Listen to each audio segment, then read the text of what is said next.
Hello fellow Peanuts fans, I'm Karen from CollectPeanuts.com. Today we're going to be talking about press releases. But before we get started, remember to like this video, subscribe to the channel, and if you can do a little bit more, join us on Patreon.com. There's a link in the description down below. Thank you to all of our Patreon supporters who make videos like this possible. Let's get started. And here is my binder of press releases. If you're not familiar with what press releases are, basically they are information given to, well, the press that they can publish and have a source of truth and often a photograph. There goes that. For instance, here's one for Charles Schulz, and this is from CBS. The Peanuts creator Charles Schulz brings his popular strip characters to television in a Charlie Brown Christmas color special. And on the back of this, you can see that this is from 1965. So you can see what the historical significance of this one is. If you're not familiar, this is from the very first Peanuts special. They didn't have, well, let's show you. Another year of the Peanuts Christmas special when they had artwork of the Peanuts gang to show. 1978. And we have another one here. Let's see when this one's from. A slightly different format for the photo. And this one is from 1991.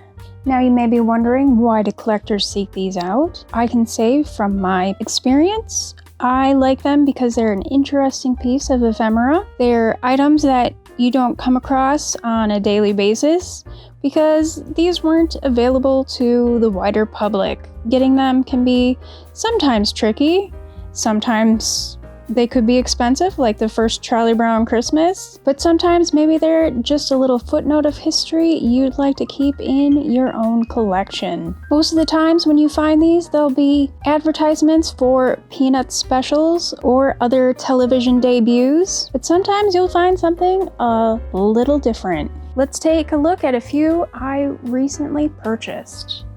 Now here are some new ones I bought from my collection. These are a little bit different than the ones I just showed you. I got these from Historical Images. Now this one, you can see on the back here, the little news article that went with it. It says, Snoopy Mayor Fight Litter, dubbed Sir Snoopy, the Great Litter Fighter. The Peanuts comic strip character handed Mayor George C. Seabills one of the first special litter bags that will be given to citizens for a Keep the Kingdom Clean campaign. The anti-litter drive is being sponsored by a local bread company. Very importantly, this says it is from 1971. It's also from Birmingham, Alabama. So if you want to look up more information on this, please do and let me know what you find. Now, one of the interesting things to me is this poster in the background. I happen to have one of those posters. I also happen to have one of these litter bags. It was very interesting to me to find out exactly why this campaign was going on and what year it came out. So then I have a historical record here that tells me exactly when these pieces came out and why. Also, look at this Snoopy. What is going on there? I wonder what he's made out of. What do you guys think? Let me know in the comments down below. Next we have this 1966 image.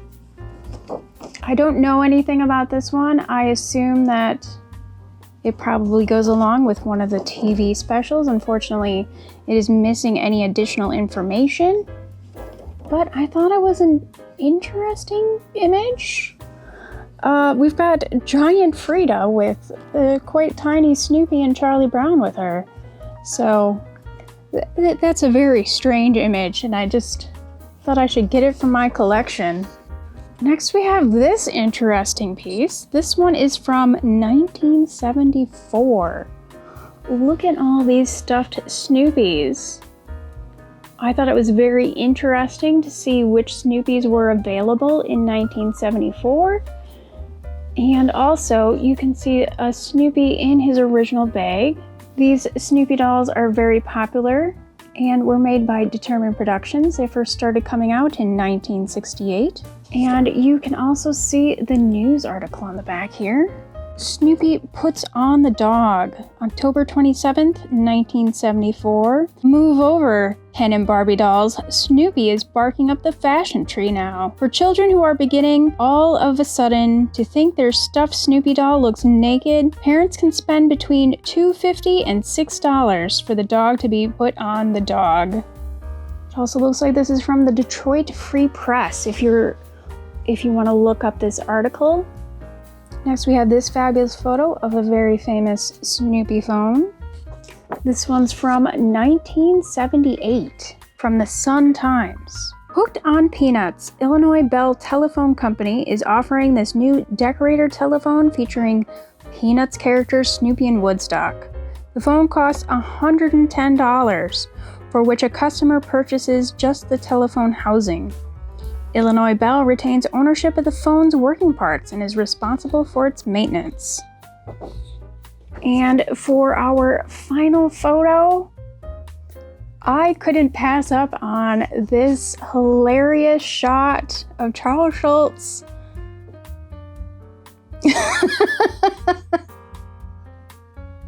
He's dancing with those showgirls and Snoopy at Camp Snoopy. Let's see what this one says. This is from August 11th of 1983. It says, cartoonist Charles Schulz, creator of the popular Peanuts cartoon series, celebrates the opening of all new 6-acre Camp Snoopy area at Knott's Berry Farm by dancing up a storm with his most famous character Snoopy and two of the California-themed park's can dancers, Julie Owens on the left and Jamie Nadeau. Well, thanks for joining us here today, Peanuts fans. Which was your favorite historical image? Let me know in the comments down below. Just so you know, this was not sponsored. I bought all these myself. If you enjoyed this video, please do hit that like button, click subscribe, and join us on Patreon.com if you want to help out a bit more. Plus, you can visit us at CollectPeanuts.com where you can see more photos from my collection, buy something for your own collection, and of course, read articles all about collecting peanuts. Happy collecting, everyone! Bye! And we can finally put these in my binder.